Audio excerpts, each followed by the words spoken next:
The brain that chose peace. Hi everyone. I've always loved studying about the brain, how it works, how it shapes our thoughts, our emotions, or even our happiness.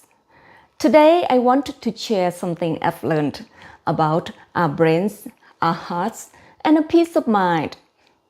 For a long time I thought that our hearts control our emotions.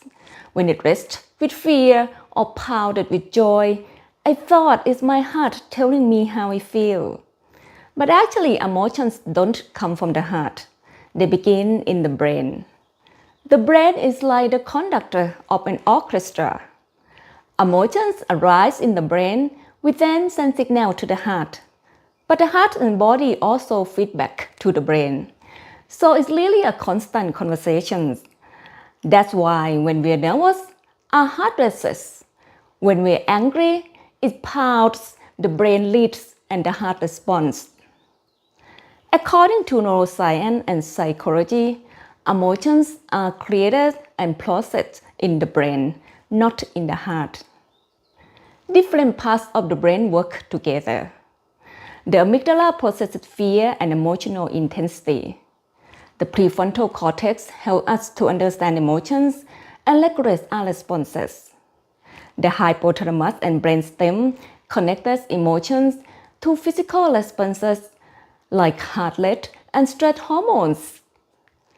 Through the autonomic nervous system, the brain sends signals to the heart, speeding it up during stress or excitement, and slowing it down when we feel calm and safe.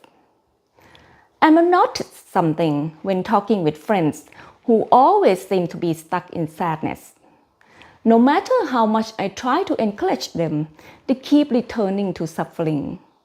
And then I realized something. Our brains can fall into the patterns of negative thinking. But here's the good news. Once I understood that, I realized I could take care of my own brain, my thoughts, my attitude, and my emotions. And the most important part, God is our ultimate helper.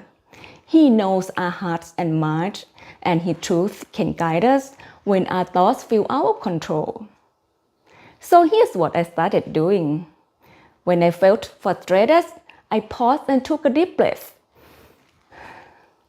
When I noticed negative thoughts, I spoke kindly to myself. When anxiety came, I prayed, listened to worship music, or stepped outside into the sunlight. Slowly, my brain changed. My heart calmed. My stress decreased. I felt more energy and peace. I used to think intelligence and happiness were separate, but now I know they are connected. When we understand our brains and let God's truth guide us, wisdom and happiness can go hand in hand. And you may be surprised to learn that taking care of your brain can help your heart feel calmer and healthier.